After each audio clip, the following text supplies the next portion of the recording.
Are you ready to get started? Yes. Okay, so I thought what we'd talk about tonight is this filing from Smith about the immunity issue. And so to start with, what I wanted to do was lay a little bit of the groundwork for the like the timing and what the order was as issued by the judge originally, and then she has modified it. King, did you see that she changed the timing on the order? I did. Okay. Yeah. All right, let me pull this up. So she had originally said that Smith should file his immunity filing thing by September 26th, which he did. And then the next day, he moved for leave to file an unredacted version of it on the public record. An unredacted version under seal, and then a redacted version on the record. And he proposed what redactions that he wanted to have. And Trump's lawyers had according to her order, had up until October 1st to object to the proposed redactions. She gave them until noon on October 1st, which was Tuesday this week, to oppose or any of the proposed redactions to the government's pleading. And then she gave the Trump's lawyers until 5 o'clock on October 10th, which is going to be, this coming Thursday, to file any objections to the proposed redactions to the appendix. And that's how it stood on the 27th. So Trump's lawyers then filed an opposition on October 1st, which is the deadline that she gave them, to basically most of what the government wanted to do. And on the same day, DOJ replied to the opposition. Then the next day, Judge Chutkan basically gave the government everything it asked for, and she ordered the clerk to put on the public record the redacted version of Smith's filing. So that happened on the 2nd, which was Thursday. The DOJ replied. Trump was opposing. Steve's asking me about the procedure here. Okay, then also on the 2nd, however, Trump's lawyers filed a motion asking to extend the time that they have to respond to it, and also for an extension of the page number limitation by the court. And also they wanted to have a surreply. So a surreply is a pleading that comes after the reply. The way pleadings go for motions, it's motion, opposition, reply.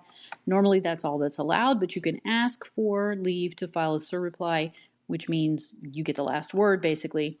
So Trump's lawyers asked for a surreply. And that was smart. We had suggested, I think, last time that they should do that. Because if this whole thing was proceeding on Trump's motion for immunity, then he would be filing the motion and he would get the last word in the reply. But because Judge Chutkan has let the government go first, instead of the defense making a motion first, then the government would get the last word if you only did motion, opposition, reply. And so sometime between when they were in court in front of her and this week, they decided, hey, Trump's lawyers, we better ask for the right to file a surreply because we should be able to go last. You know, the immunity is a defense argument. So they filed that motion on the same day that the paper hit the docket, October 2nd. On the 3rd, which was actually Thursday. I'm sorry, I have the days wrong. So the 2nd was Wednesday, the 3rd was Thursday. On the 3rd, the judge issued another minute order on the docket, and she basically, it technically says she granted in part and denied in part, but mostly she gave the defense what they wanted. They asked to extend the time and the page numbers. She gave them the same number of pages available that the government had. She changed the dates. So she, instead of Trump's opposition being due on October 17th, it's now not due until November 7th, which is after the election. The government's reply and opposition is now not due at the end of October, it's now due November 21st.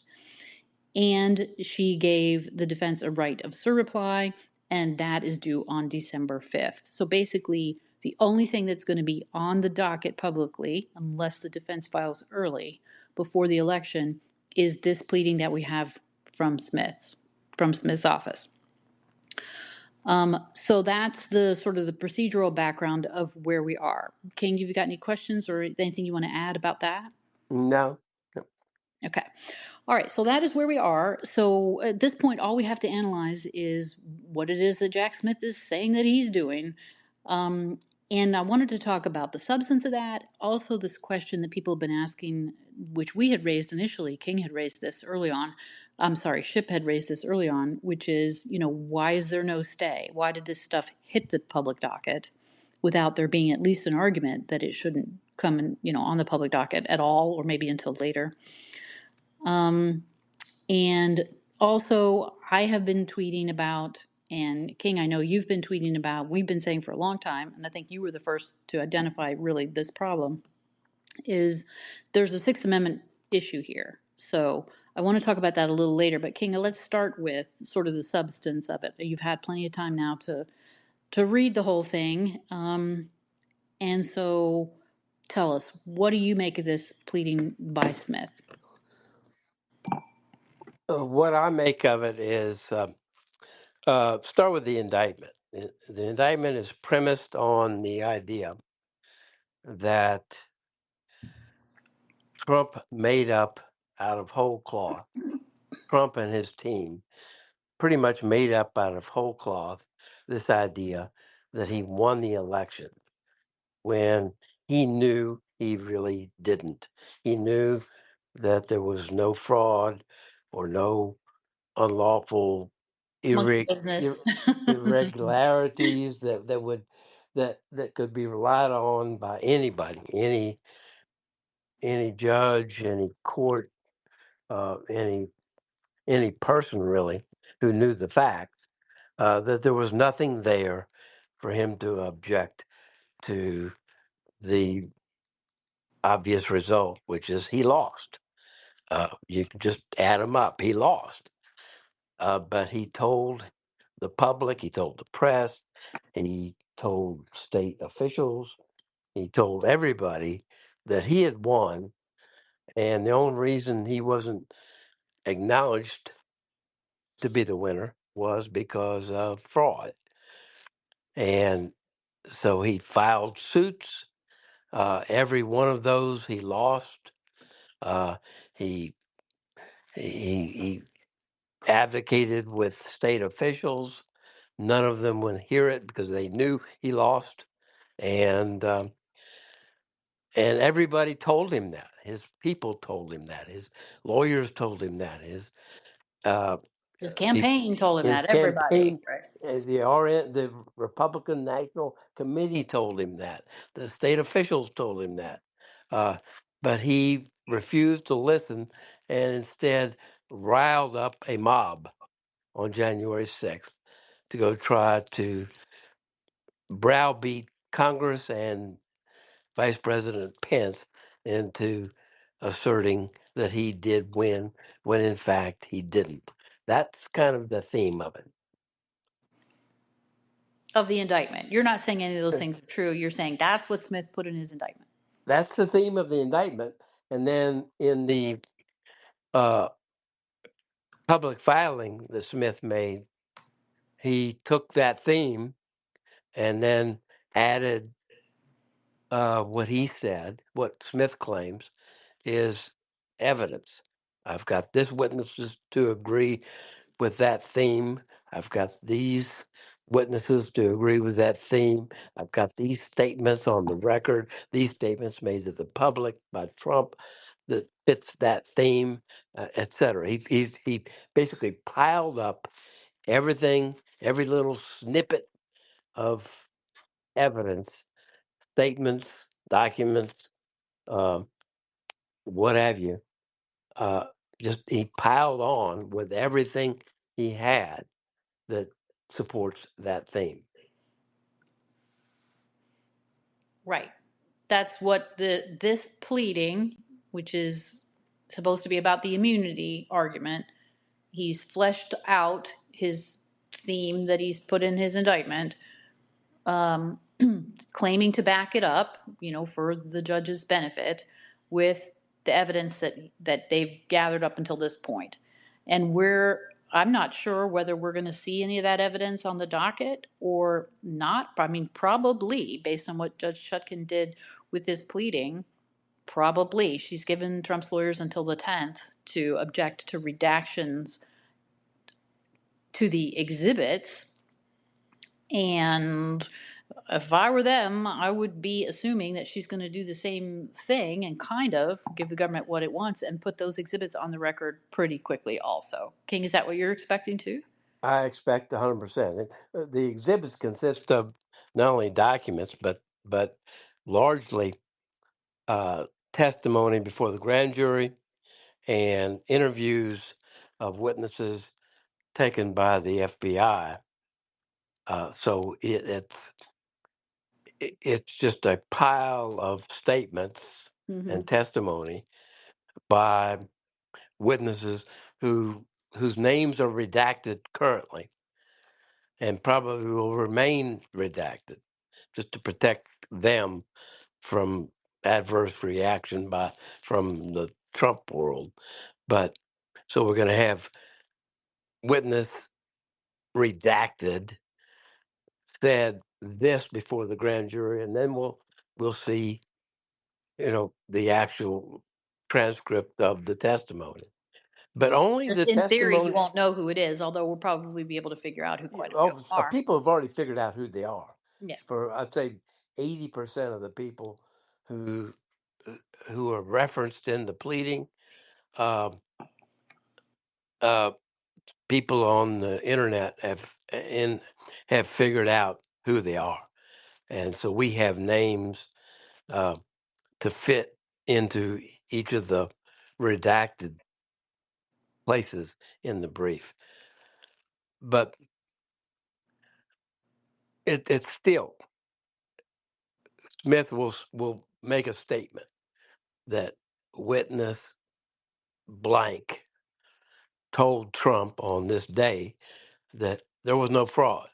Well, witness blank, his grand jury testimony will appear in the appendix to support that statement, which means witness blank may have testified for a whole day. And in one sentence, he might have said there was no fraud, and he And I will. told Trump that I told Trump, in and I this meeting. told Trump So, that, yeah. and so that one line of his full day testimony will be uh, taken out of his entire testimony and put in the appendix. And there's no way to tell from this filing what else he said. Right. Because it's not like you're going to get all of the testimony and that part's highlighted. It's just all going to be excerpted out, right? Yes. Right. Okay. Now, the defense lawyers, Trump's lawyers, had asked Judge Chutkan not to do it this way, right? They asked her in their opposition to require the DOJ, the special counsel, to show cause. Why does it make sense to put all of this witness statement and testimony on the public record when usually we think that's a problem for witness safety, for integrity of the case, for potential jury taint, right? And they literally asked the judge, make them explain why all of those things aren't a problem here in this case. And basically, the special counsel blew that off and said, oh, well, we just think it's not. So Judge Chutkan didn't hold a hearing. She didn't really require the government to do very much to say, well, why is it that we think in this one case it's okay to dump all of this, what normally would be behind the scenes until the trial takes place, out into the open? Let me add something. Uh, the model rules of professional responsibility, the ethics rules that apply to lawyers, have a very specific provision dealing with the obligations of prosecutors. Right. And there's a section that says no public prosecutor may make extrajudicial statements as to a defendant's guilt or innocence, as to the details of the case that make up, if you pile it all on top of each other, make up a clear case of guilt for the defendant. Once the indictment comes down and the defendant is charged, the for the protection of the rights of the defendant, so as not to unduly prejudice anybody who might end up on the jury. Basically, prosecutors are to take the high road, act like they're out for justice and not a conviction. And it applies to anything that prosecutor does outside the court. What Smith has done with this pleading is he has put a judicial gloss on something he's not supposed to be doing. You agree with that? Oh yeah, absolutely. And you know that's what they're doing because of the way they replied. So Trump's lawyers had said, normally this stuff doesn't get dumped on the public record. Normally we worry if we're going to do that about juror taint, about the safety of witnesses, about the integrity of the proceedings, and we want you to do something about that. The government's reply to that was that the defendant is not addressing the factors that the court is required to consider under a case called US v. Hubbard or the First Amendment. So Hubbard is a case, it's a good case, it's from the circuit. It's the case that deals with the public's right to see what's going on in a criminal case, and the media's right, the press's right to have access to documents that are publicly filed on the public docket. And there's a test under the First Amendment that the judge has to go through if you're going to, as a judge, withhold information that's been filed in a criminal case, because we don't hold criminal trials in secret. And so the government raises Hubbard and the First Amendment, this line of law, to say, well, this is the standard that you should be using, judge, to evaluate this. Well, that would make sense if it was a normal filing that didn't have all of the government's one-sided evidence all piled up in it and dumped onto the public record. Like, the whole point of Trump's lawyers in their opposition paper was, this is not the way we normally proceed. You're doing something outside of the ordinary. And as you said, King, sort of putting a judicial gloss on it. It's like, oh, since we put it in a pleading and filed it in the court, that just makes it all up for grabs, which on a very, very, very, very superficial level, off the public docket, very difficult to do. And the public is supposed to be able to see what's been filed, in a criminal case. But they just completely ignore the whole point that normally prosecutors never do this way. And the reason that they don't is because they say all of the things I just talked about, all the things the defense put in their pleading, that it taints the jury pool, that it impairs the integrity of the proceedings when we're going to get to trial, that it potentially jeopardizes the safety of witnesses or the integrity of what these witnesses are going to say at trial. And the government's reply just acts like, oh, well, none of those things matter, which is unbelievable to me. That they always jump up and down about those points, and now suddenly in this case, no problemo. The more amazing part, and if you have a semi on the edge, or maybe over the edge, like I think Smith is, prosecutor, Uh, you might anticipate, we did anticipate he would do something like this. What Right. is most unusual is that the judge would give him a rubber stamp. I Right. cannot believe that happened.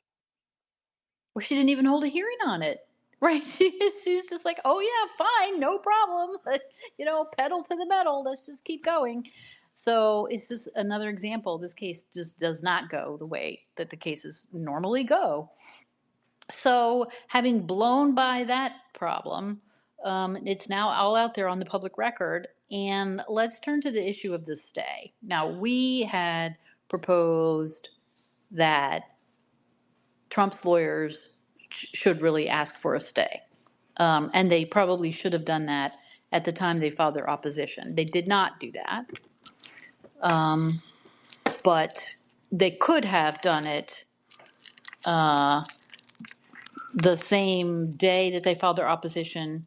But that's all the time they had. They ran out of road because the DOJ, which had it had I think a week under the rule to file a reply. The judge had not said in her order whether they could file a reply or whether the normal rules of the court applied for replies on this issue of filing it under seal or filing it unredacted, redacted on the record. But the DOJ did reply because they replied the same day, then boom, Judge Chutkin ruled on it the next morning and it hit the docket. So I'm not sure. King, what do you think? Do we think that Trump's lawyers just didn't see that issue? They didn't think the thing would move that fast, or do they just not care? I Because they themselves, let me add one last thing. They themselves, in their motion to extend the time, have asked for a date to reply, to oppose, that's beyond the date of the election. They asked for a November date, and she gave it to them. So I'm curious, do we think that they've just decided, just let it hit the street? His campaign will deal with it, and it's more important that we have more time to prepare than it is that we say something before the election takes place. What do you I think? think it was a deliberate decision. Yeah. Uh, I Well, I'm not sure that the initial decision not to seek a stay was deliberate, but since they didn't, uh, right? Yeah. the, But you could be right. Could be because, both. well, as we've discussed, what the objection would raise would be the constitutional deficiency in the process and the uh, inherent unfairness Right. The rush to of putting judgment. all Yeah. this in the public that was basically obtained by the special counsel in secret without any cross examination, and not only would taint the jury, but would deprive the defense. It would be evidence that the judge would look at and consider, potentially would taint the jury, and it's evidence that um, is not admissible against the defendant under At trial. the Right. Constitution. Right. The Right. problem with raising that judgment, by the way, they did raise those issues like in a sentence, buried Right. in the middle of their opposition. Right. They could have made it. They could have highlighted it. They could have made it a separate motion, and if it was denied, they could have asked for a stay to appeal it.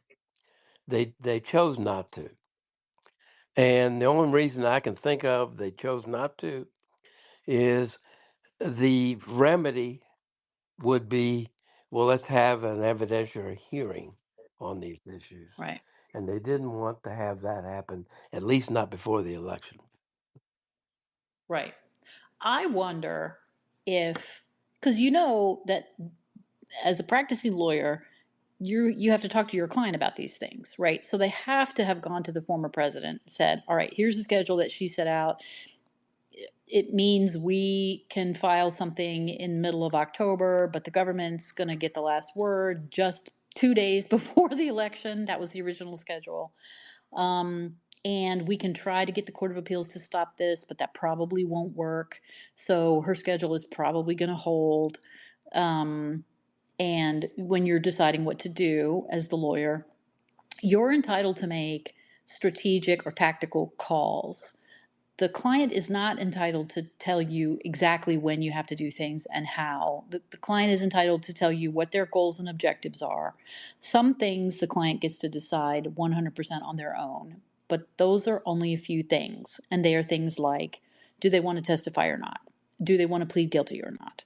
Right? Do they want to settle a case on the civil side or not? But in terms of how to go about using the mechanisms, devices, procedures, tricks, and tricks of the trade and so forth in the courthouse, the lawyer is the one that gets to make those decisions. But with some clients, they're more involved in that than others, and so of course they have to have somewhat talked this over with former President Trump. And I wonder, given how he is about things, if maybe he didn't give them the green light for, look, I'll deal with the fallout from this on the campaign trail because people who are against me because of this are already against me. They're not voting for me anyway. And, I'm really talking to the people who are undecided and independents at this point, and I am not confident that they're going to vote for me or not vote for me based on what Jack Smith is saying about me. Let me just take my story to the people, right? Let me just take my points that I want to make to get myself elected again to the people, and the court case is just going to do its own thing. If they had that conversation with that client and that was his viewpoint on it, then yeah, you don't ask for the stay. You might ask for more time, which they did do here and got it, so that the special counsel is not filing something 2 days before the election. I mean, the downside to that is then they're not putting anything else on the record before the election either. But, Smith said what he's going to say. Everybody kind of already knows what he thinks. What do you think about this, King? Uh, I think that's exactly what happened. I think, in simple terms, uh, Trump and his team decided, because this election is coming up, it's bad politics to try to relitigate 2020. Right. And because that's what this is going to ultimately, that's what this turns into. That's what Smith's case Yeah, is. And people who are undecided or on the fence, they don't want to hear about that. right. But to defend the case and to uh, basically say all these people who say there was no fraud, that's bullshit. Because look over here, uh, if they don't want to go there, not now. They said that's not because they don't have a defense, but because they're Right. in the middle of an election, and the last Right. thing they want the electorate to decide is let's relitigate 2020, and, Right. and which is This th- week. Let's do let's that do this it week. now, Right. right now, this month, Right. Yeah. and Right. that Yeah. so I think that was the decision. Right. I think so too, because it sort of gives the lawyers more time in the litigation sense to prepare. And if it's not helping you in front of the electorate, then why try to force the pace? Like I forget which mainstream media was interviewing Tom Cotton today, Senator Cotton, and basically trying to force him to say that Trump didn't win the last election, and he didn't really want to answer that directly. He kept saying, well, Joe Biden was the one that was, elected and inaugurated, whatever.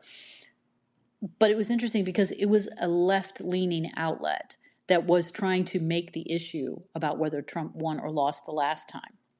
So it seems to me, from a political perspective, at this point, the liberals think talking about that hurts Trump more than it helps him with undecideds, probably. Everybody who's not undecided already knows what they think about that. So So it does seem to me that that's sort of where we are, and it leaves us at this point as lawyers what we can talk about and analyze only with Smith's pleading. So, but I just want people to know that I think that Trump's lawyers have not made a mistake here at this point by trying to extend the schedule or not seeking the stay at this point. They could have gone that way. Maybe, we would have gone that way early on. And maybe Judge Chutkan kind of pushed the pace faster than what they thought. But once that happened, I do think that it's the better point of lawyering and probably also better for his campaign just to go with it at this point. Certainly, once they got the right of surreply, which I didn't understand why they didn't do that earlier at the hearing in front of her. But they figured that out also and got her to agree that they can do that. So at this point, I think it's as good as it's going to get. And I'm not faulting his counsel for, you got to roll with the punches sometimes. King, anything else you want to say about that before we turn to the substance of what Smith is talking about? I don't. I do want to turn to something to put what Smith is talking about in context, legal Okay. context, and I say this based on some but limited experience. I was part of a team of lawyers handling an election contest. Not long after I got out of law school, I was not the one standing up in front of the court, uh, making arguments and questioning witnesses, but I was writing all the briefs, so I know a little bit about what I'm talking about. Uh, and I think it's important to understand how it works. You've heard me say before that contesting an election, another way to put it is uh, trying to undo or trying to uh, uh, reverse the result of an election is as American as apple pie. It happens every time the results of an election on the surface come out really close. All And right, King, I'm going to ask you to repeat that because I didn't get part of it because you cut out. So um, say that one more time. um, I'll put it a different way. Smith's claim is that Trump tried to undo an election. He tried. And that's his characterization That's of his it. Yes. characterization.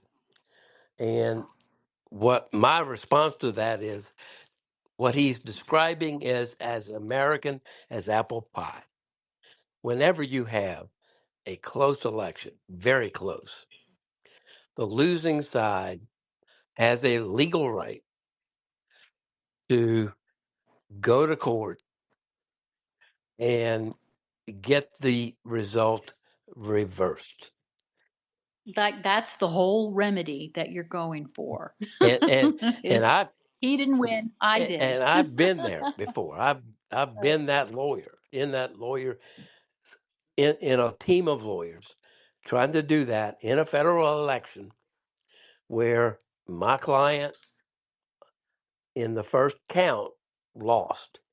So I'm trying to undo the results of that election and get somebody, some court, some judge to hold that my guy really won. Uh, it was a situation where the machines didn't work, and it was objectively obvious to everybody that several machines didn't count all the votes, and the uncounted votes, the number of uncounted votes exceeded the margin of victory of the winner. And so first thing we did, we sued to enjoin certification. You can't certify an election, we said, where we know all the votes weren't counted. So you can't tell who won. So how do you certify that? Well, the Courts answered that by saying we have to certify. That's what the law requires us to do. We just count the votes that were counted, and so you don't have standing to sue. You don't have a right to sue before certification. We lost that. So we filed again and say, now that it's been certified, let's undo it because not all the votes were cast. No, count all the cast votes were counted, and we asked that a new election be held because uh, you can't tell what those who those people who weren't counted who they voted for since their votes weren't counted, and we ultimately won that and got a new election. But it's really, really hard to do. You have a major hurdle to jump over. And probably even more than should be, because I can understand why judges are skeptical, right? I think they're entitled to be skeptical. I think they're entitled to say, well, most of the time the election works the way that it's supposed to, and so why should I be thinking that it didn't work the way it's supposed to this time? But what I thought I saw was not just that the judges were skeptical, but that they were actively hostile. That should not be, And, right? A judge should be able to say, okay, that may or may not have happened, but what we're going to do is we're going to follow the rules here about how the challenge is supposed to be processed. the challenge faced by the loser Hmm. is massive. Right. They almost Yes, never the win. law is against you, the judge is against you. Right. Yeah. And the judges are inclined to go with whoever got certified the winner because that's the Right. easy way. Uh, Yeah. you have a really short time frame in which to make your case. Right. In the presidential case election, you're talking about you know a a 2, 3, 4 weeks at most Right. before it becomes final, and it goes to Congress in the form of the electoral vote count. So you don't have any time to do discovery. You don't have time to gather the facts. You're kind of, you know, grabbing theories here and there. You're grabbing facts as they come. It's a cha- And you have to discard some because they turn out and not to it's be a right. And chaotic. From a lawyer's yeah. standpoint, it is complete. Is the most chaotic piece of litigation that I know of. Right. Which I've said before is maybe an argument in modern times for setting the inauguration back to March, back to what it originally was. This produces the lame duck presidency from November to March, but maybe that's a sufficient price to pay be to have more time to be comfortably sure that there was not a problem with the election rather than a matter of weeks. Because the 2020 election showed that when it's not close, it's plenty of time to do all the things that the law and the Constitution require. When it's really, really, really close and heated, there's not enough time to do what lawyers and judges need to do to actually sort it out. And So, so you end up with young lawyers like I was, yeah. spending 24-hour days, Right, day and night, right? 62 minutes of Yeah, right. sleep in 3 Writing days. writing brief after brief, Right, and you in the trial court and the appellate court, and you go back to the trial yeah, court, and it is a really stressful, just terribly intense effort is right. required, and and But you're right. I like your initial point that the whole point of such a contest is that the other side is saying, I'm challenging the result. I think I won and he didn't. So why are we vilifying that point? We should not be doing that. No one should be doing that. that, as you said, it's the American way. We challenge things in court, right? And so to say, well, you can't really challenge this in court because that's un-American or undemocratic, that's insane. And I'll go one further. Without that, I'll call it a relief valve. Right, I And agree. without Hmm. that relief valve, you end up with a uh, unvented, un unvented, unheard. Yeah, Unexpurgated. yeah, just build up of tension and doubt as to what Yeah, happened in the election. Certain parts of the electorate will forever walk away thinking we got screwed, and there's nothing you can show me that we didn't. And right, if that goes on over the years and over election after election after election, people legitimately lose faith in right, the fairness and justness of elections.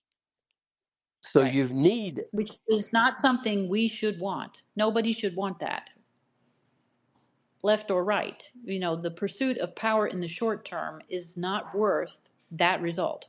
exactly. So, and that's how I saw my role way back then. And I've Hmm. talked to I had a good friend who was a lawyer in Bush v. Gore. Same Mm, thing. right, One thing I learned during Bush v. Gore is that scientists, statisticians will tell you that that there is a margin of error even with elections. right. No No matter matter what. what, there is elections can be end up being so close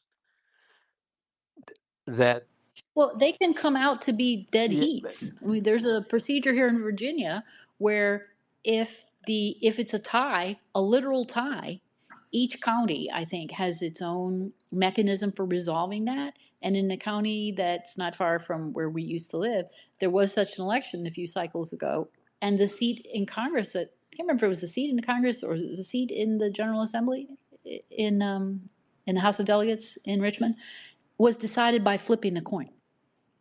even short of that, you have a margin like 100 votes, 50 votes, Right. some margin, which the the procedures that are used to count votes are not that precise.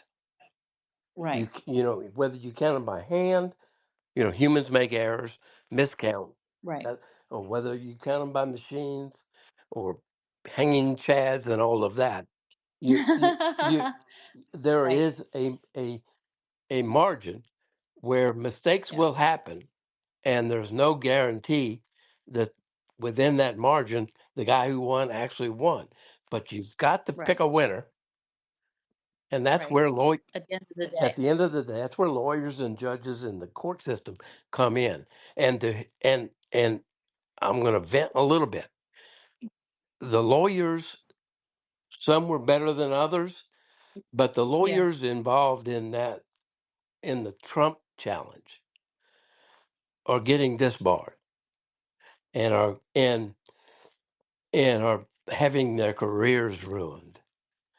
And when they were doing nothing more than what lawyers are trained to do, which is Right, especially in that kind of a time crunch. Now, some of the lawyers had theories that I thought were too far out there, that I did not amplify and didn't go for at the time and won't repeat here. But there were plenty of his lawyers who were just doing the normal challenge like you're talking about. But the essence of it is he didn't lose. And to bring it back to what we're talking about tonight, Jack Smith's theory is even saying that, thinking it, saying it, taking actions on that basis by the former president is wrongful somehow. That's his theme. yeah, and his theme is based on fraud. That basically there was no fraud. The counts were accurate or relatively accurate. You lost, Mr. Trump, uh, but you tried to convince the country otherwise, and Falsely. falsely, knowing Falsely. you knew Right. you lost, and you went forward with this false uh, proposition that you actually won. So, Okay, so that's the new indictment. So let's get to the meat and potatoes of this immunity pleading. All right, so Jack Smith's people say, all right, Judge, the Supreme Court told us that the president, a president, has immunity for his official acts. Yep, we all knew that. Don't know why you knuckleheads didn't know it. And I'm including the DC Circuit judges in that. But okay, we had to have the Supreme Court tell us what was perfectly obvious to everyone with any sense, that clearly the President of the United States is immune from criminal prosecution for carrying out his official duties. So now we're back in front of Judge Chutkin, and she has allowed the government to lay out their theory of what's immune and what's not immune, what's official and what's not official first, which that probably shouldn't be how the procedure's going, but we're going to ignore that for tonight also. So Smith's done that. He's laid out what he says is the stuff that is not immune from his point of view, and that he should be allowed to present to the jury as evidence to prove what he's alleging in his indictment. So, King, what is he doing in his immunity pleading? basically, he is piling up witness after witness who say Trump lost, and Trump was told he lost, and there was no basis for contesting it. That's in a nutshell. That's what he claims. Okay, so and how is he? But What is his argument that that's not that what Trump was doing is not official? well, it basically is based on a deception. Basically, he says Trump is, by claiming he won, he's engaging in deceptive conduct. And it's all, which by definition must be private because he wants to win the election, but he knows he lost. So he's trying to deceive everybody into believing the proposition he actually won. And that is not official conduct. That's the conduct of a fraudulent candidate who knows he lost but wants to change the result and undo the election. All right, so I see several problems with this argument. The first one we're not going to talk about tonight, but I'll say what it is, which is I have said for quite a while now that I don't think the correct dividing line between official and personal is to have political on the personal side. I think it is insane to say that in a representative democracy that the public elected public officials, not judges, not bureaucrats, but the elected members of our government, the president, the vice president, the members of Congress, to say that what they do politically is not official, I think is wrong. I think the political stuff is official, that what is personal is outside the scope of being a candidate and being an elected official. And I think that is where the dividing line should be. Now, that is not apparently the dividing line we're working with. Trump's lawyers seemed like they conceded in the Supreme Court argument that political is not official. I don't read the Supreme Court decision. Steve, I'll ask you to opine on this too. Do you guys? I didn't read the Supreme Court opinion as basically deciding that issue clearly. What do you guys think? I, King, go ahead. they went out of the way, I think, to kind of semi reject the concession that Trump's lawyers made in the oral argument on that point. Right. Uh, It's very muddy. I wish, but this issue was not squarely presented to them either, right? Trump's lawyers kind of conceded, well, political is not official. Official means government business only. And I will say, and I have litigated a case that deals with this in the past, the background law or application of law by the Department of Justice to the Congress is that political is not official, that there's a distinction. They seem to think that personal and political go together, and official is really only when the member of Congress is acting as a member of Congress and not as a candidate. And so they do things like what their offices can spend money on varies, whether they can use their congressional allotment for one thing versus another depends on whether it's political or official. Where they can make calls, like this is how ridiculous it is. They have to go across the street to the Republican National, Campaign Committee or the Democratic Congressional Campaign Center to make phone calls instead of making them from their offices in the congressional office buildings. And I think that's just completely stupid. But this is where the line has been drawn in the past for the members of Congress, which is usually where it gets thrashed out, is when the DOJ tries to prosecute members of Congress. So that everyone has kind of accepted that that's the right dividing line, but I don't think so. And I think that constitutionally, that line is not where everyone has assumed that it is.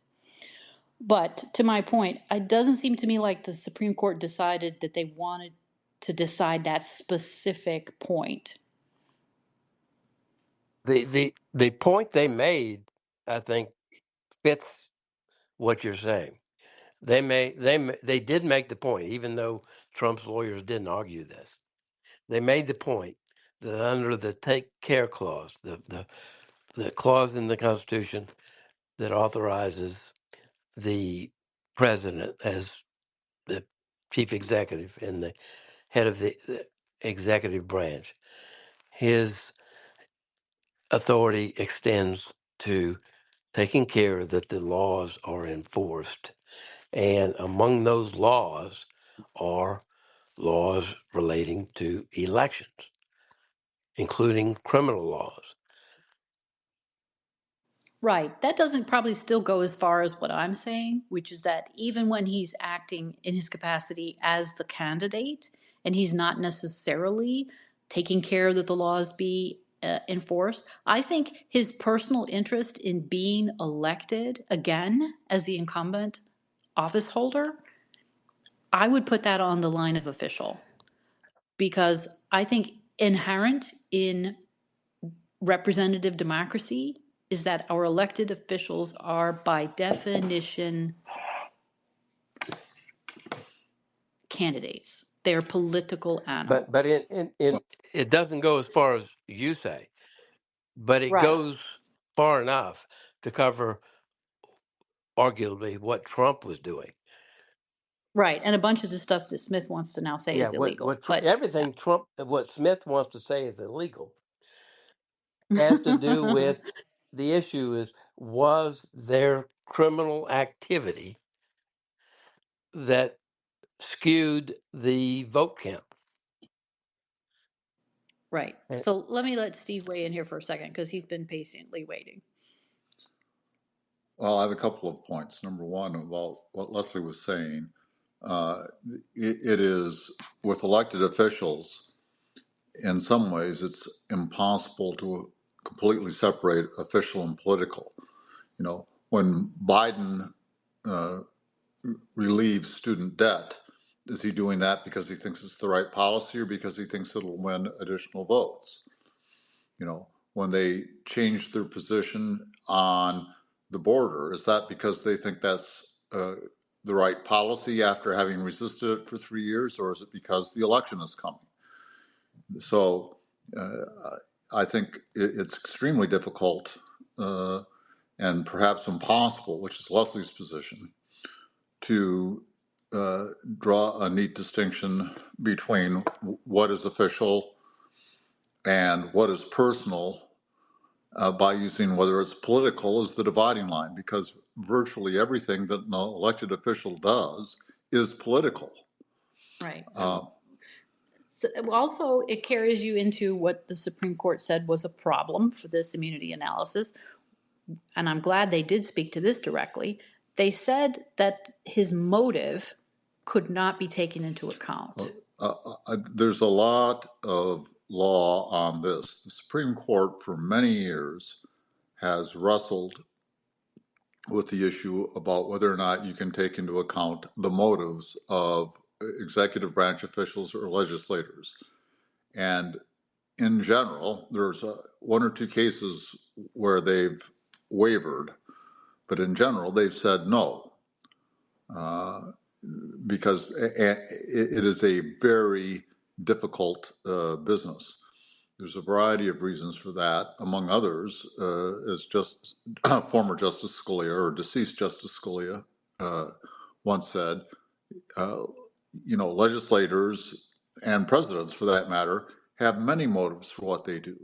Some may be policy, some may be political, and to second guess what their motives were after the fact is very, number one, it may be impossible given how mixed they are. Number two, it really opens things up to what the DC Circuit in one case called mobocracy, meaning that the jury decides after the fact what your motive was. And here, with a with a penal consequence. You go to jail if the jury after the fact decides that your motive was, an improper One that they don't like based on their own political views. And this is why I actually think this is a problem of constitutional dimension, because I appreciate and agree with the argument that it is, as a practical matter, very difficult to suss it out. But I think that as a constitutional matter, we shouldn't even be trying to do so. The rule should be that political is not personal. Political is official, if those are the categories we're going to pick. Because by definition, the president, the vice president, and the members of Congress are elected officials who can stand for candidacy or can stand as the leader of their party, if they're termed out, as the president could be, as the leader of their party for the next member of their party to take over that office. And I don't see that we should balk at this idea, because where it leads you, if you don't adopt sort of where I think the dividing line is, it leads you to the situation that we're in now, which is people who themselves have their own political bias are deciding that other people whose politics are different from theirs have engaged in criminal conduct because they want to pursue their political objectives. Now, King, you've said it several times. Boiled down, that's what Jack Smith has indicted Trump for. Is Trump is pursuing his political objectives in a manner in which Smith thinks is improper, and therefore that makes it a crime, as opposed to looking at whether or not the conduct itself is criminal. And seeking office, seeking to stay in office, seeking to have your party retain power over XYZ branch of the government, none of those things are criminal in and of themselves. But we're transforming it into this. And I think what Smith is doing is also running afoul of this question of motive, where the Supremes, I think, are indirectly getting at the point that I'm making, which is, if you just look at, does the person have political motives to do this or not, and if they do, that makes it criminal, you're criminalizing politics. You're criminalizing partisanship. And, as Americans, we should think that that's just anathema to our entire system. So, go ahead, Yeah, King.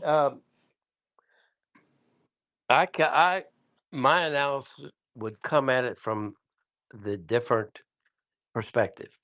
Smith wants the court and the public to look at this as if Trump were merely a candidate. Right. And under my heading, I would say, so the fuck yeah, what? exactly. The only Right. analysis under the Supreme Court's immunity decision, I think, that's proper is to look at it from the standpoint of Trump as president,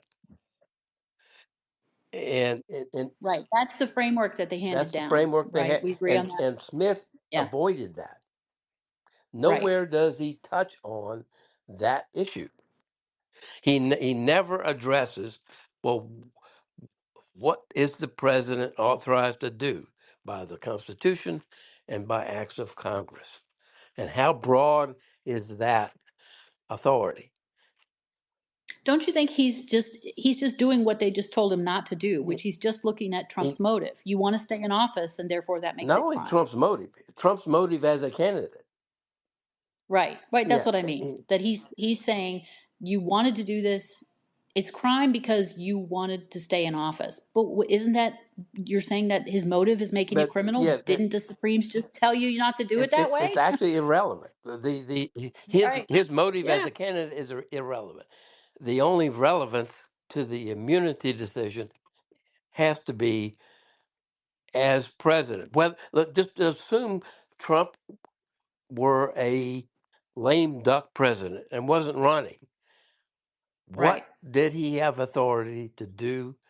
What did he have authority to look at, to investigate, to make Comment comment on, on, use bully pulpit to for. Right. Right. use his bully pulpit, whatever? That's the issue, and and Right. and And and, Smith doesn't want to and touch he that. has not Right. mentioned it at all. And this is what I often tell people is, well, what if it was Pence? What if Trump had been termed out? This happened on his third, right? The so the like George H.W. Bush, Reagan's already served 2 terms and now it's his vice president's term. What if Trump had served 2 terms and it was Pence who was the candidate, or DeSantis, or whoever, XYZ Republican candidate? And Trump was doing the same things, saying, "Well, the Republican candidate won. It's not me because I'm termed out, but it's was our candidate for our party." That's sometimes gives a little more clarity because people just react so in such a polarized way to Trump as a person. But if you try to look at it from that framework, then the question is, okay, what can the president of the United States do in that situation? And if that's what he did, then it doesn't matter that he was doing it to try to get himself still in that office.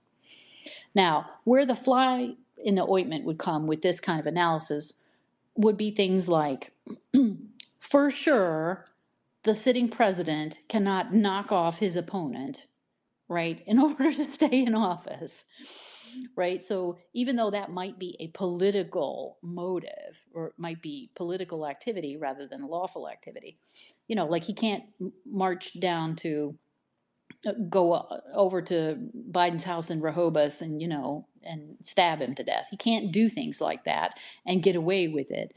But to me, that means that there's a category of things that are in and of themselves, so the nature of them, the condition of them is such that they're criminal by nature.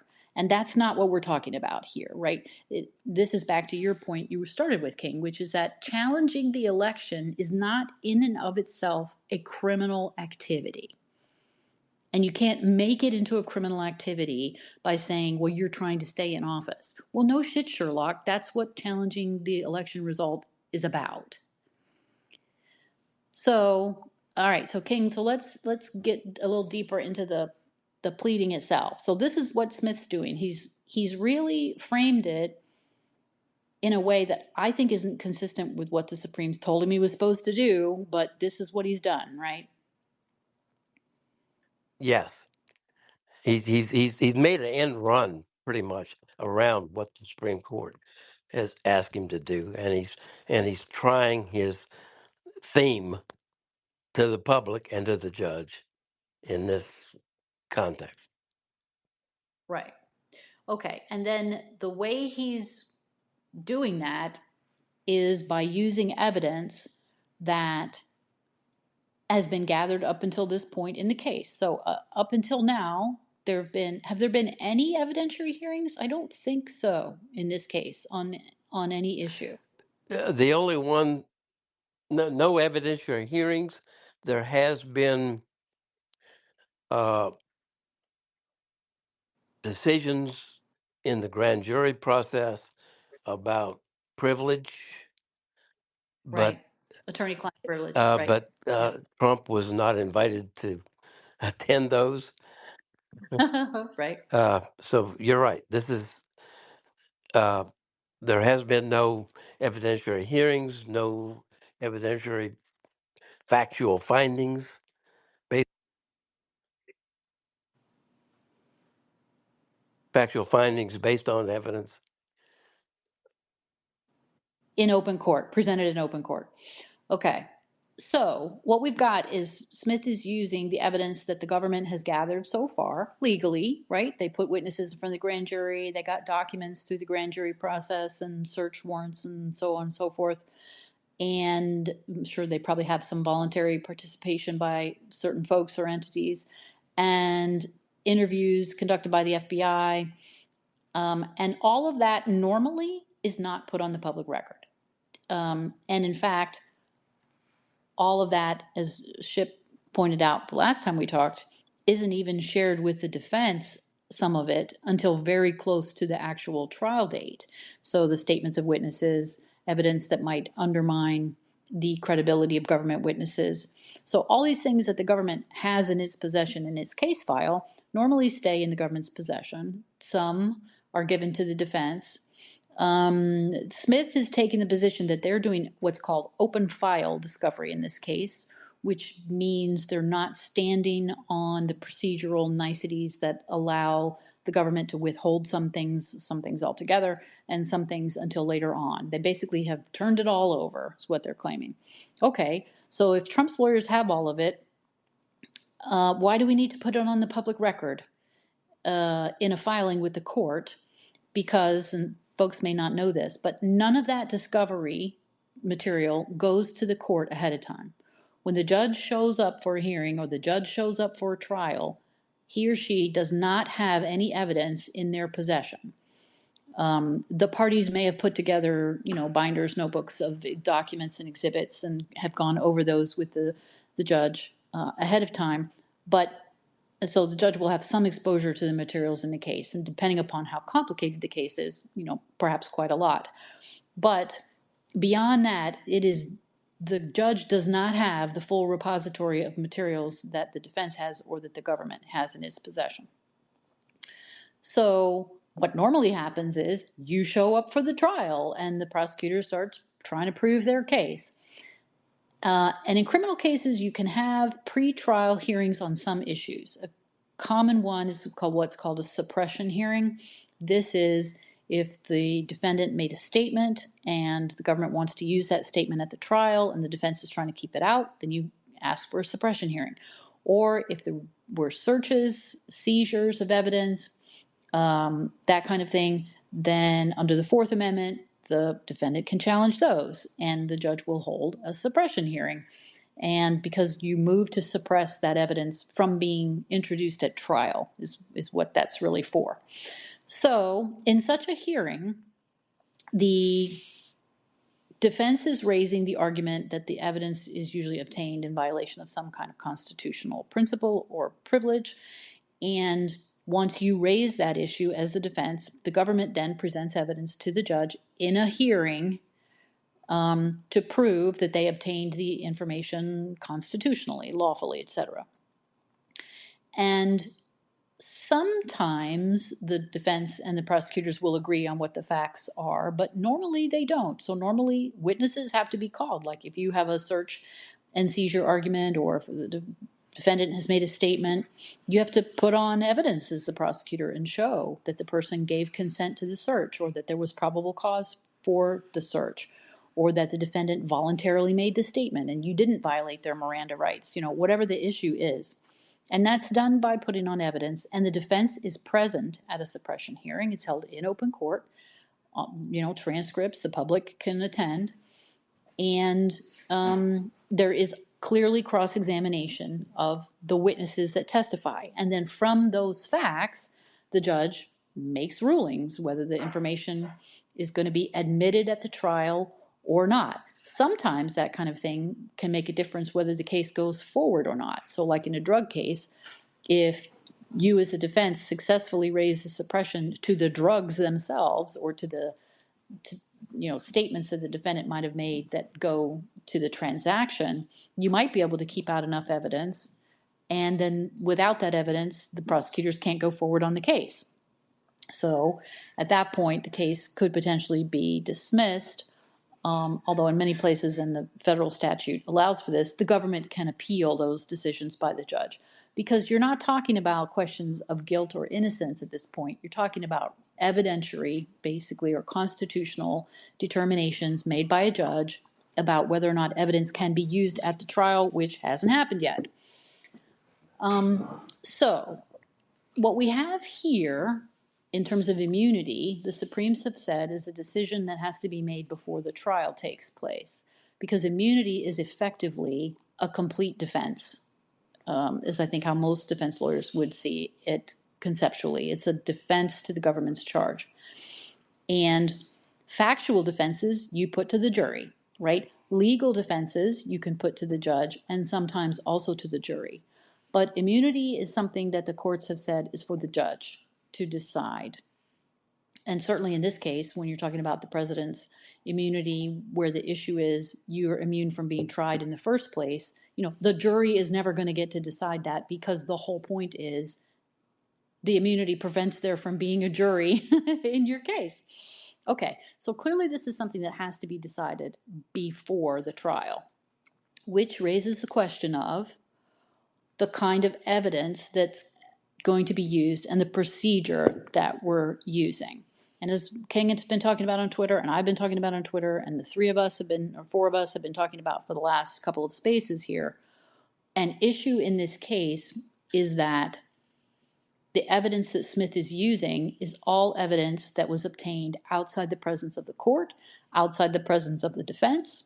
It's not like a suppression hearing where the police officer is going to get up there and talk about how they saw probable cause to, pull you over and then smell the odor of marijuana and now they're searching your car. Here, Smith doesn't propose to have an evidentiary hearing. He says he has evidence and he's got exhibits, 4 binders full of it, to support the statements that he's made in this pleading that we've been talking about all evening. And so the question really arises as to what kind of evidence is that? Would it be admissible at trial? So, King, I know you've got some thoughts on that.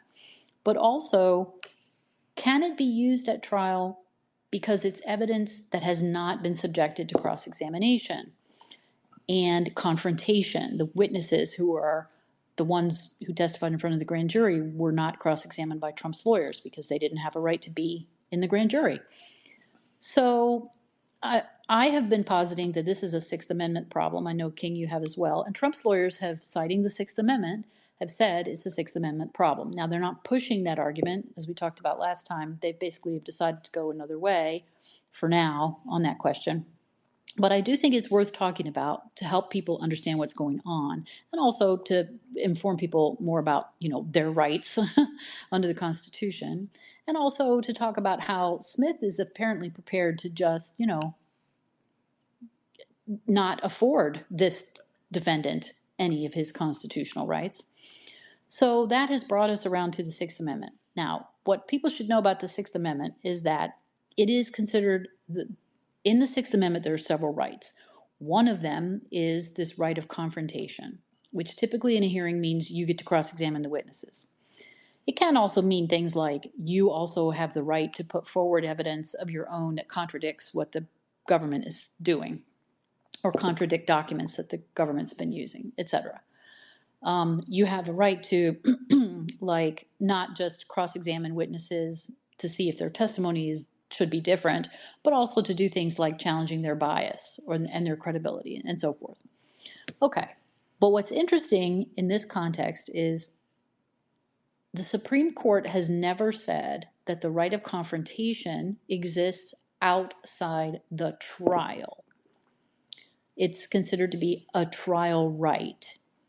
And some other rights, most notably the right to counsel, which is also in the Sixth Amendment, started out as trial rights, and the court has over time extended that to proceedings that take place before the trial happens. And usually these are called critical stage or critical proceeding, a critical stage of the proceeding, some formulation along that line, critical being the operative word usually, to say that, well, you didn't have a right to counsel at your arraignment back in the 1800s, but now we think you really need that because important enough things happen now at your arraignment that you need the advice of your lawyer to help you with that. And so as the criminal procedure has become more complicated over the last 200 plus years, the rights that are criminal defense rights in the Constitution have sort of not been expanded, the rights themselves, but the rights have been applied to additional or earlier parts of the proceeding. Because we don't live in 1792 when, your arraignment was one day and your trial was 2 days later, right? That's just not the world we live in anymore. So the right to counsel has been moved back, if you will, into earlier parts of the proceeding, but the Supreme Court has never had to decide whether the right of confrontation should be moved to earlier proceedings. There are plenty of Supreme Court cases that talk about if the government wants to use evidence at your trial that was not previously subjected to cross-examination or confrontation in some way. So, all those grand jury transcripts, they don't read them to the jury at the trial. Those witnesses have to come to the trial and testify. And then there's a famous case from, good grief, how long ago is Crawford now? Over 20 years. Not quite 20. Okay, so there's a famous case, it's an opinion by Justice Scalia, who, Justice Scalia was a conservative, but on criminal justice issues, he often ruled and voted in a very libertarian kind of way, like a liberty, freedom-oriented type of analysis. And so this case is very important. It's called Crawford. And before Crawford, the federal courts were really, in my opinion, screwing up this right of confrontation. And they would say things like, well, if the evidence is admissible under one of the exceptions to the hearsay rule for statements that were made, long before the trial took place, that basically that's okay then, and it didn't present a confrontation problem.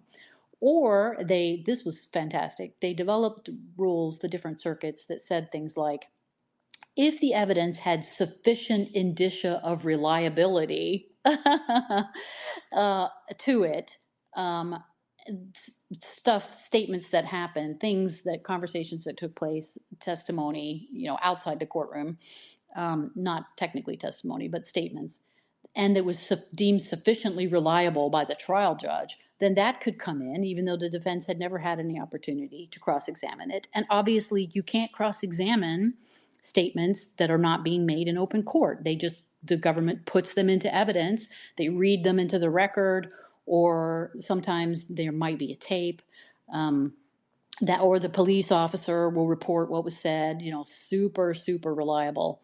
And so the courts handled those situations like that for a long time. And finally, this case, Crawford, came up to the Supreme Court. And Justice Scalia wrote the majority opinion in this case and said basically, no, all of this practice that we've been engaging in is inconsistent with your Sixth Amendment right to confront the witnesses against you, and that the framers of the Constitution decided that the way to deal with reliability questions was the witnesses have to show up in court and be cross-examined by your lawyer.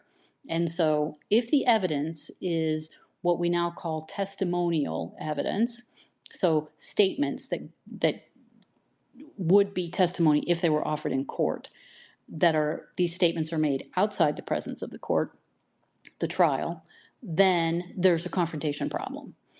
So that kind of evidence now generally cannot be used against you. So Steve had an interesting case about this we worked on years and years and years ago, pre-Crawford, where this was up in New York, and the prosecutors wanted to use as evidence against the defense statements by other co-defendants who had already pled guilty. And so they wanted to read to the jury the guilty pleas of these other defendants into the record as evidence against the people who elected not to plead guilty but go to trial.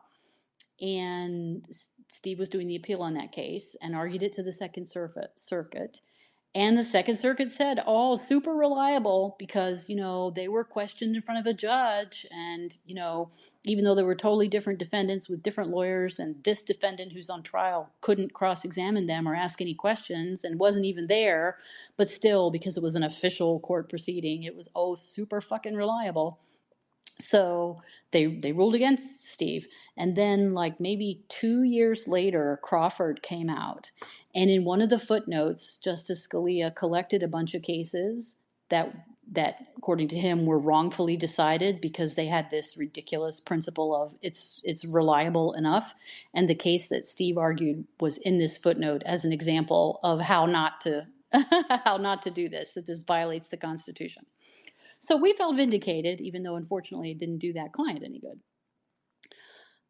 Okay, so this is the background law that the Supremes have never said you're entitled as a matter of constitutional right to cross-examine, except when you're at the trial.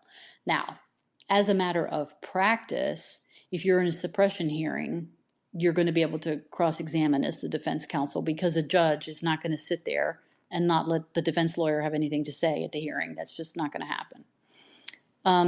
Steve, do you want to talk about those other cases that?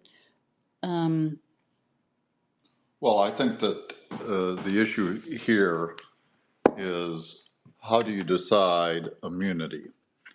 And the Supreme Court did say in its decision in Trump's case that it has to be decided pre-trial, which means by the judge, obviously by the court, not by a jury. And the Supreme Court also said that the burden is on the government to show that the actions that it wants to prosecute the president or former president for are not immune. So what the Supreme Court hasn't said, and what they've left open as it comes back to Judge Chutkan, is how do you go about doing that? What is the standard of proof? In other words, is it by a preponderance of the evidence, or is it by clear and convincing evidence, which is a higher standard that courts sometimes apply, or is it beyond a reasonable doubt? And the court also did not say anything about what evidence the trial court should rely on in making that decision. So all of those are open and up for grabs, and that's really the battleground on which we're now fighting. So Jack Smith has made this filing that King has talked about and can talk more about, where he basically says, well, I've got this evidence, and that establishes it. And the first issue here is whether you can even rely on Jack Smith saying, I've got this evidence, or whether you can rely on, he attaches transcripts. He says, don't take my word for it. Here's the transcript from the grand jury, where, of course, the witness was brought into a secret proceeding, secret by law, and there's no defense counsel present. So do you rely on that? Or instead, do you have to trot these witnesses into court and start all over again, where Trump's counsel will be present to question them and establish on the record in front of the court whether or not these actions are official and therefore immune, or unofficial, private, and therefore don't have immunity? That's the question that's up for grabs. And I think it's interesting to note that this is not, people are treating this as though it's a completely novel question, but it has arisen in other contexts.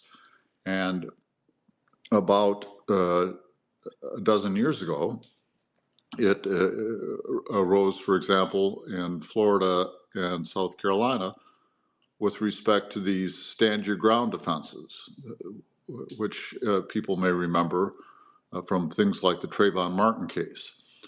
But in any event, to give an example, the South Carolina legislature passed a law saying, a stand your ground law, saying that people that stood the ground are immune from prosecution.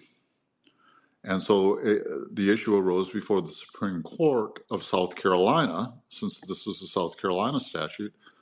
How do you apply this? And the court said you've got to do it prior to trial, and they said you've got to have a hearing, and they said that the burden should be, since it's a complete defense, that the burden should be on the government to overcome it, and that they also decided that the standard of proof, which of course the Supreme Court in Trump's case didn't decide, but they said the preponderance of the evidence would be enough.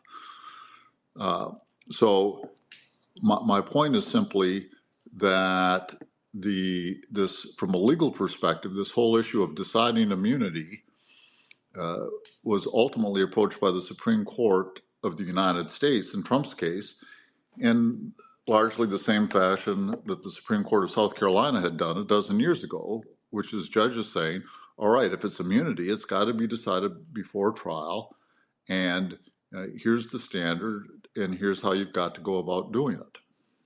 So in terms of the Sixth Amendment, we're in this little gap in the law where the Supreme Court and really no federal circuit has come right out and said that the right of confrontation applies pre-trial, although there is one D.C. Circuit case. Right. The D.C. Circuit has said, and they said 30 years ago, that in a suppression hearing, which is not exactly the same thing, but it's close, that it'd take very strong reasons not to have confrontation apply in a hearing to decide suppression. So here we're deciding not just whether the judge isn't just making an evidence call like in a suppression hearing. Right. Here a judge is applying a defense that is a complete defense to even the conduct of the trial. Say that you're not guilty. Sure. This is defense not to be tried in the first place. And so I really think that there is zero chance that the Supreme Court, if it ever gets that far, would say that the Sixth Amendment does not apply to these proceedings trying to determine immunity in Trump's case. In fact, the D.C. Circuit, as I said 30 years ago, has decided that, has indicated basically presumptively that it does apply. In a suppression hearing, which is of lesser importance. Of lesser importance. So here, which I think is the correct answer, that Trump's counsel and former President Trump have the absolute right to challenge the evidence in front of Judge Chutkan by cross-examining the witnesses that Jack Smith wants to rely on to in an attempt to show that the acts at issue are private and not official. Right. So all of that background on the law then on Sixth Amendment, I'm sorry that took so long, but hopefully people found it interesting,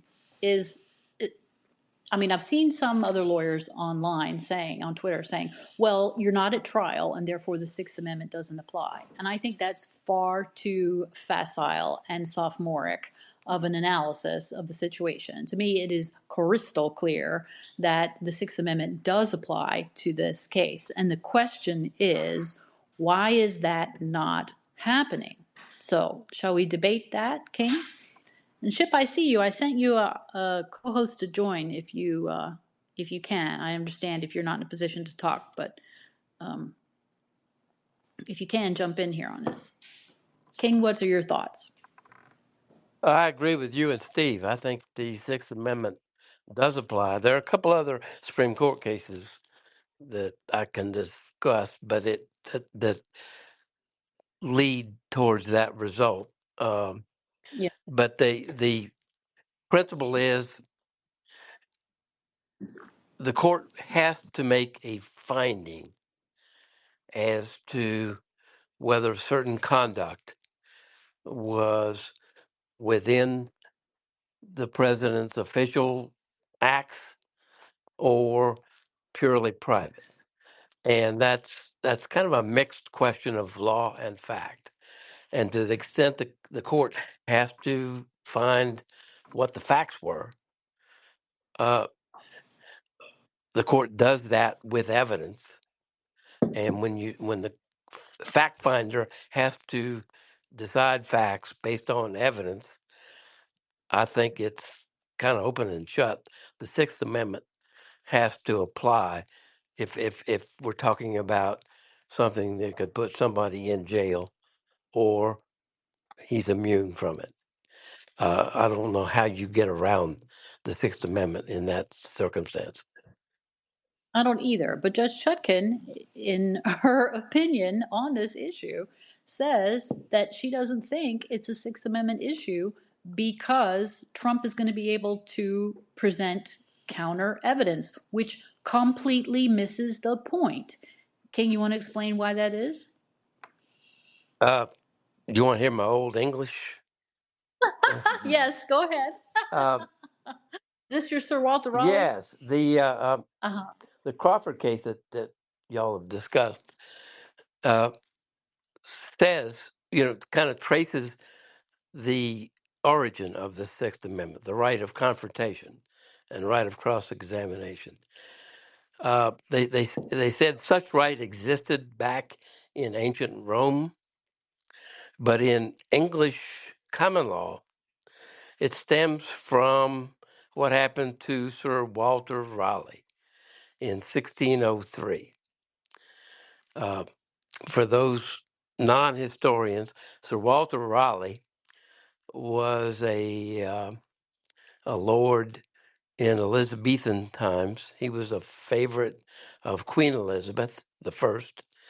Uh, he he helped defeat the Spanish Armada and was given a charter or several charters to help explore the New World.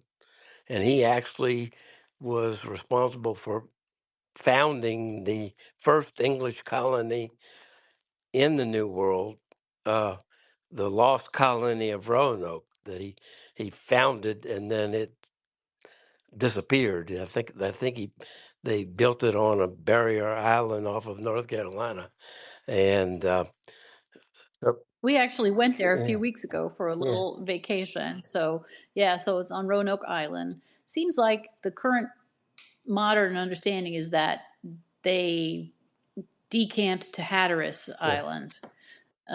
But as far as Sir Walter Raleigh was concerned, they basically just They disappeared. disappeared. He had no idea what happened to him. But he also gave Virginia its name. Yeah. He named it after Queen Elizabeth, also known as the Virgin Queen. That's where Virginia, the name, came from.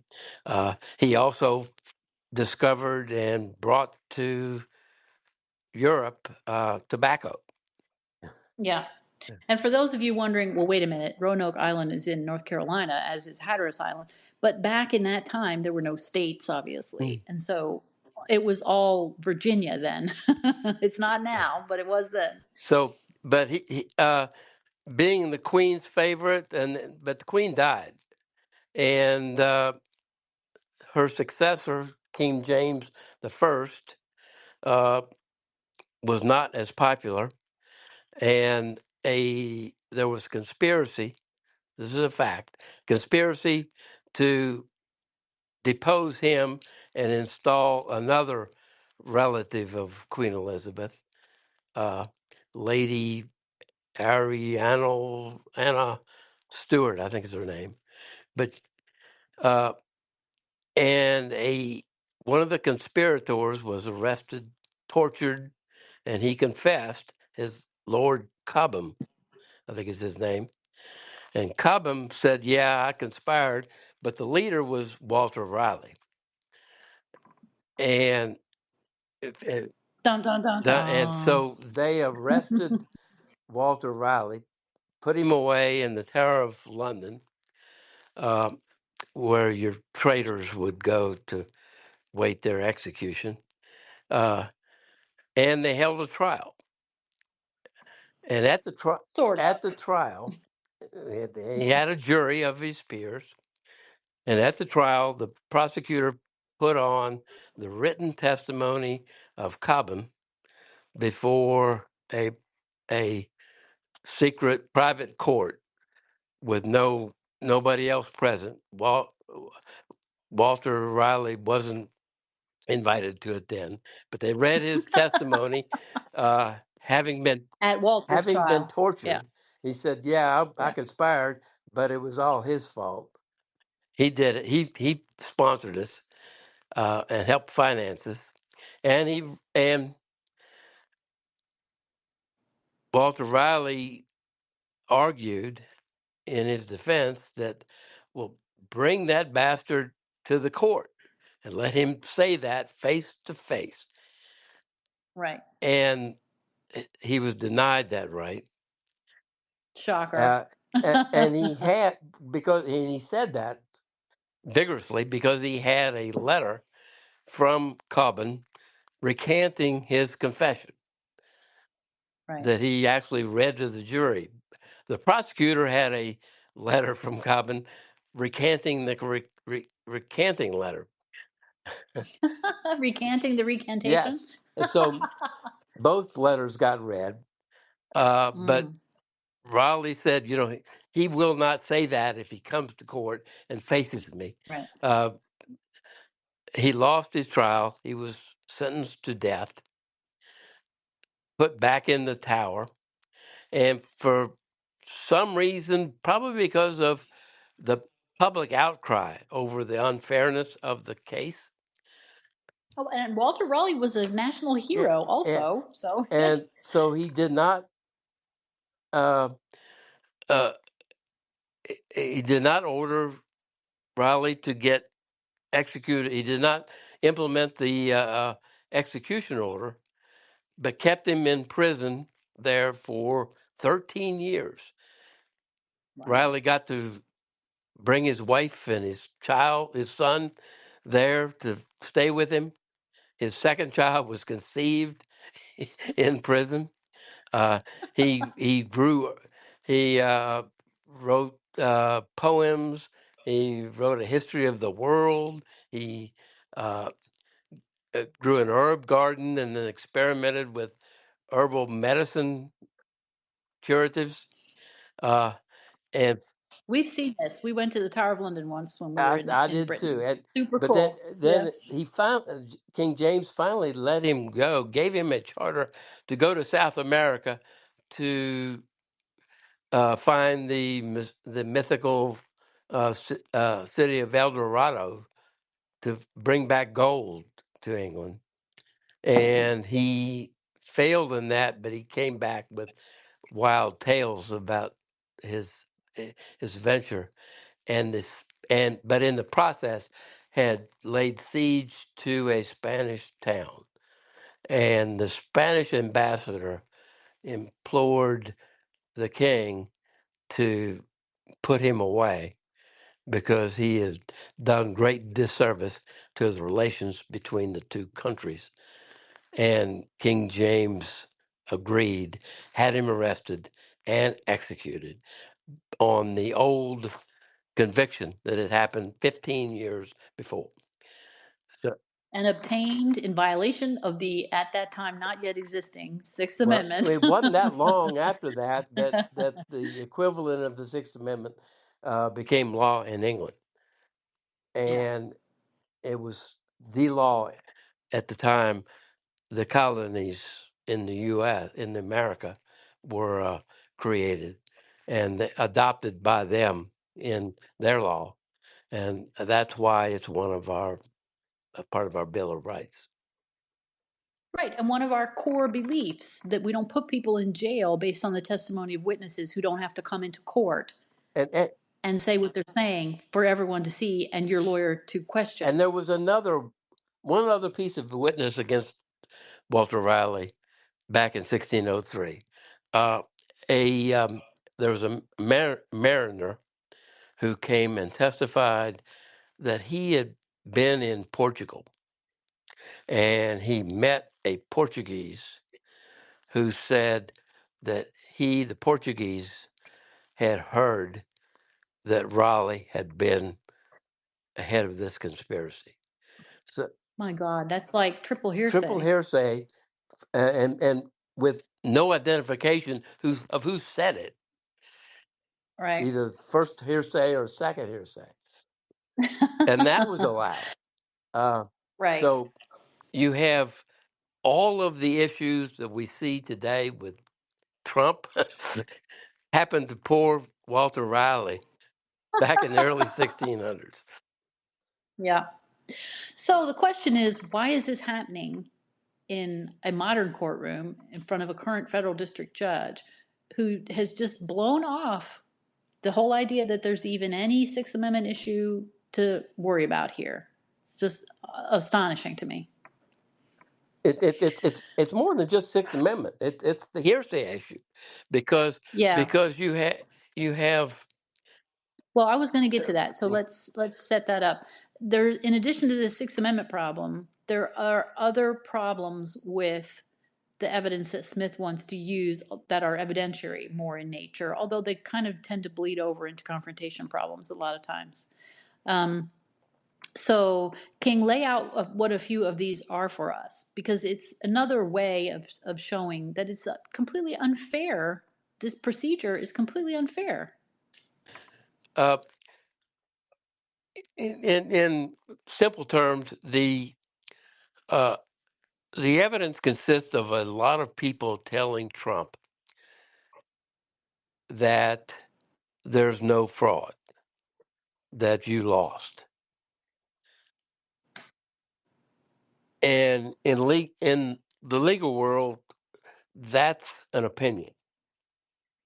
Right. It, ha- it Well, let's do the hearsay first, because I think that's well, easier. And then, it's hearsay to the extent that unless somebody actually tabulated every single of the millions of votes in the election and con- personally verified who who made the who who made the vote and that it was lawful and there was no fraud, you know, there was no way anybody could testify on firsthand information that there was no fraud and it was all lawful. You right. have to More fundamentally, let me interrupt you again. uh, I'm sorry. The FBI statements that he's relying on, that though, that's hearsay. Those can't come in, uh, exactly. So right? No judge is going to let those come in at a trial. That's totally hearsay, inadmissible. and then you have all of the conclusions made by those witnesses, and Right. Opinions. which are 100% opinions, which are probably based on mostly hearsay, Statements made to them by other people. correct? Right. And unless you have a qualified expert who has done a scientific study that's admissible in court, which requires adequate foundation. You have to go through a scientific process, collect sufficient data, and to draw conclusions like that. And it's impossible almost to prove the negative. Right. It's impossible to cross examine that. It's not that far off from Walter Raleigh's testimony about the Portuguese, because let's just take two examples. So, Bill Barr, we know from previous filings and other things, told Trump that the DOJ had looked into some of the things that Trump was concerned about that might be fraud in various states. And the DOJ had decided that, that no, that wasn't the case. Okay, well, Bill Barr didn't personally go out and do any of that. He was briefed by someone at the department who may or may not themselves have personally participated in that evaluation, that investigation, right? Probably didn't, probably was liaising with people in the various states to get that information. So whoever that was in the state of Georgia, right, or North Carolina or Nevada or wherever it was, talked to the people at DOJ, and then the DOJ people briefed Barr, and then Barr told Trump. And how is that really any different from this guy who talked to the Portuguese guy who heard from some other guys that Walter Raleigh was the mover and shaker of the plot? From a admissibility point of view, it's not any different. Go And ahead, King. and then you have the question, well, how far did your investigation go? Did you uncover did you turn over every rock? How many Right, rocks did you look at, and how many did you not look at? right, It's the question of how do you prove a negative like that? right. Kemp's going to be the same thing, right? Kemp and whoever what was his Secretary of State, Raffensperger, was it? Right? They didn't personally go down there to Fulton County and do all of that. Almost certainly, right? Kemp almost for sure didn't. And so they're relying on other people to explain to them what's going on. What did they do? What conclusions did they draw? So on and so forth. Okay, that's fine. And in real life, lots of things get decided based on that exchange of information. These are the people that are tasked with it, and then they report to the higher ups, and then they report to the CEO. And based on the information, the CEO makes decisions. But in court, when you're trying to lock someone up, we don't allow that, right? You got to bring the guy up from the Fulton County Clerk's office who told the guy who told Raffensperger, who told Kemp, who told Trump, all of that, right? That's the way you actually prove things in court. So there is this multiple hearsay problem, which isn't getting fleshed out really at all. But then, King, you've wanted to go to it, so let's talk about it now. Tell us your concern or problem with the opinion basis of a lot of these Well, as I statements. said, the statement itself must be conclusion, an opinion. Uh, it's not based on observable fact. It has to be an opinion because nobody can have personal knowledge as to every single vote cast in an election. You have to draw conclusions from certain baseline facts, uh, but it ends in an opinion. And in law, for somebody to express an opinion in court, there must be an adequate foundation. It has to be based on something because courts will not allow speculation or guesses. It has to be based on some foundational principle, like either evidence or scientific proof, scientific theory, uh, scientific practice, some foundation, some bedrock that the opinion is based upon. And one, you can't even find out what that is without cross-examining the witness. And two, once you cross-examine the witness, you may be able to show that it's really a guess or speculation or based on almost no foundation. So what Smith is relying on is the opinions of lower level people who were conveyed up a chain. We're not sure how many people are in that chain to the people who are interacting directly with Trump. And I've just picked two examples. Barr is probably one, and Kemp is probably another.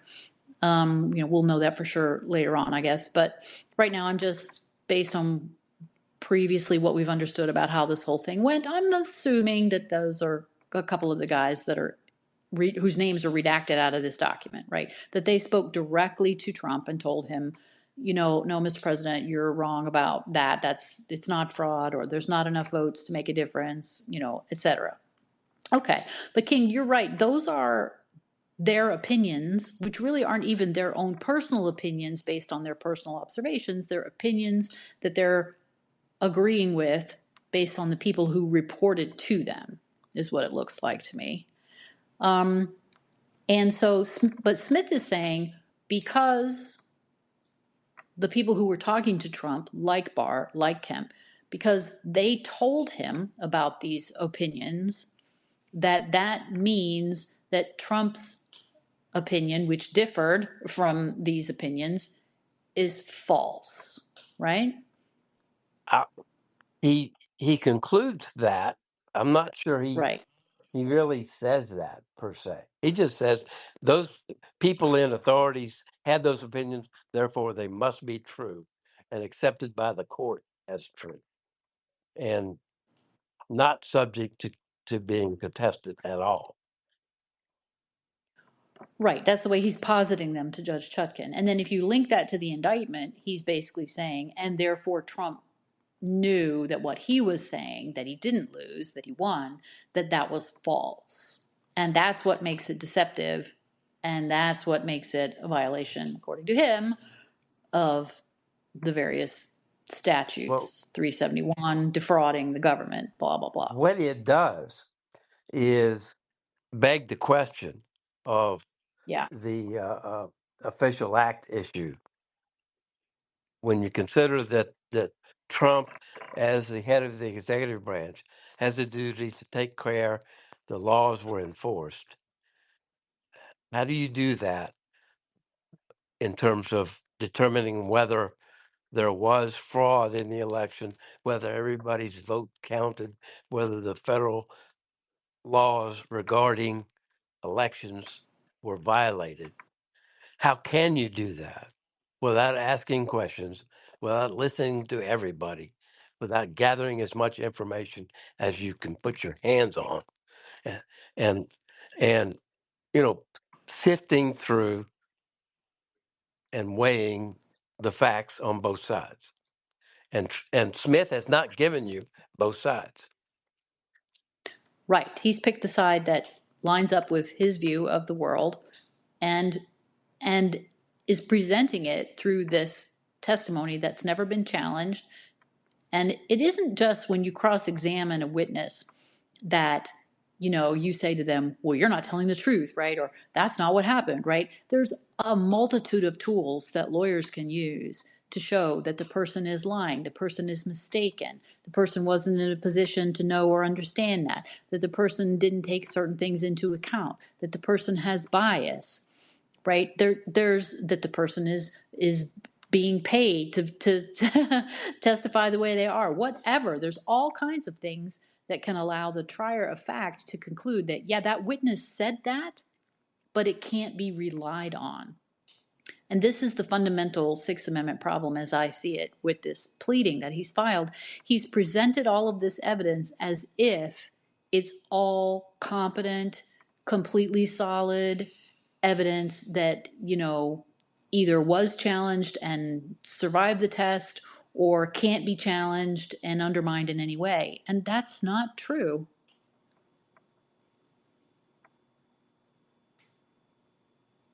So where does this go now? Well, I mean, it appears to me that Trump's lawyers have decided not to fight that fight for now, right? Maybe they will raise it again in their response to it, right? We don't know if they're going to demand a hearing. I feel like they might change their mind about that, right? They didn't want to have a hearing before the election, for sure. And that may change now that all of the filing is going to be accomplished after the election. Possibly even the outcome of the election may alter their strategy. What do you think, King? Well, one thing they want to do is knock out the 1512 C2 obstruction case. Yeah. Uh, Yeah, they filed a supplement on that on Thursday. Did you see that? no, I didn't. Yeah, I'll send it Mm. to you. So they had filed something on that earlier, and in light of the Fisher case that came down from the Supremes this summer, the Judge Chutkan said, "Well, you can supplement that, basically renew the motion, kick it off again."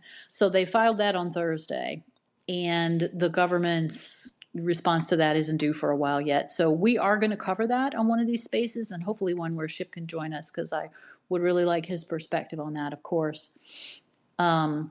And so we are going to talk about that, but not tonight. So once all the pleadings are in and we've had a chance to review them, we're going to cover that in detail. But yeah, I agree with you. They want to try to kick that out, and I think they have a good chance of doing so, although maybe not with the trial judge. We'll see. I think they may do better with the circuit on that because I think having been spanked by the Supremes on that issue once, the circuit might not be so quick to be ridiculous about it when it comes up again in Trump's case. What do you think, King? Uh, that's what I'm thinking. Yeah. They look bad. The DC Circuit has looked very bad in these cases, and I can't imagine that they're enjoying that. So, of course, we'll see what happens next month in the election. That may affect some things too. But But on the immunity go ahead. thing, I think they're playing along with the intended program by Judge Chutkin and basically going to argue it as a matter of law. Maybe I don't think they want an evidentiary hearing. I think that's a mistake. Um, mostly I think they have represented him very well. And on some things, it's like, well, one lawyer sees it one way, one sees it another. But I thought the Supremes were pretty clear that she was tasked with developing a factual record, making a factually developed record to rule on, because Justice Roberts was not happy at all that the thing came up the way it did without findings by her on the relevant points of inquiry. And so if the defense is going to now say, well, it's a matter of law that when the president talks to the governor of a state about a federal election and you don't need any more facts than that, I would be worried as the defense lawyer that the Supreme Court's not going to think that's funny when they get the case again and there's still an improper factual record. On the other hand, if the parties agree to put in the facts this way, but Trump presumably is going to put in facts, counterfacts by affidavit, right? Um, or witness statements of some kind, because he's going to do the same thing that the prosecutors are doing. I would if I were them. And we're just going to all put in a paper record, and that's how we're going to develop the facts and ask the judge to take judicial notice of, the president's responsibilities under various statutes and give her the list of what those are, and so on and so forth. If nobody objects to it, and that's the factual record that's presented to the courts of appeals, then that's what they'll have to go with. Uh, True, but when you do that, you risk Judge Chutkin agreeing with 100% of Jack Smith's facts, and that's as far as she needs to look. That would worry me.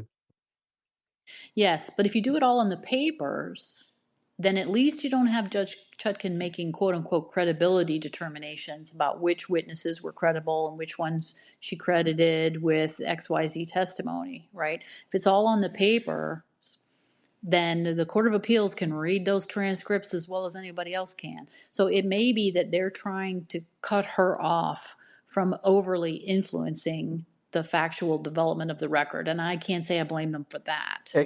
Except from a trial, just speaking as an experienced trial lawyer, I do not think there are any of the witnesses that Jack Smith has put forward who could, whose testimony about no fraud and what have you Mm-hmm. cannot be limited substantially. Right, or shaken. I agree with you. And you're giving all of that up. By keeping Judge Chutkin out of the credibility determination role, you also limit what evidence you can put in via cross examination. And probably people who haven't tried cases before don't realize this, but when you're a defense lawyer, sometimes the only way you put evidence in is through the government's witnesses, because you can't call your client as a witness because they have problems, because criminal defendants can be cross-examined on their prior record, right? So if you've got a client, even if they're charged with something totally different, but they previously have a conviction for, let's say, theft, shoplifting, any kind of thing that deals with honesty, then the government can tell the jury that and use it to undermine the defendant's testimony in their own case. I think that's wrong, but that's what the law is and has been forever. So, so often you can't call your client as a witness in the case, or, your client doesn't have anything to say that's helpful anyway, so you're definitely not calling them. But often you don't have any other witnesses. Maybe you have some documents, but often it is the case as the defense that a large part of the evidence you put in that helps your client, that wins the case for you, is cross-examining the government's witnesses, pointing out the things that the government leaves out or they overlooked or they don't know the witness is biased. right? Or you know more about this always frustrates prosecutors. But a lot of times the defense lawyer will know more about the government's witnesses than the prosecutors do, because often the government's witnesses are friends of the defendant or family members of the defendant, and you get more information about them than the prosecutors ever will. So you're right, they're giving up that whole thing, the whole body of facts that you can develop by undermining the government's case. So, but for whatever reason, looks to me like they're not going to go that way. But let me ask you this, King. Might they not change their tune after the election?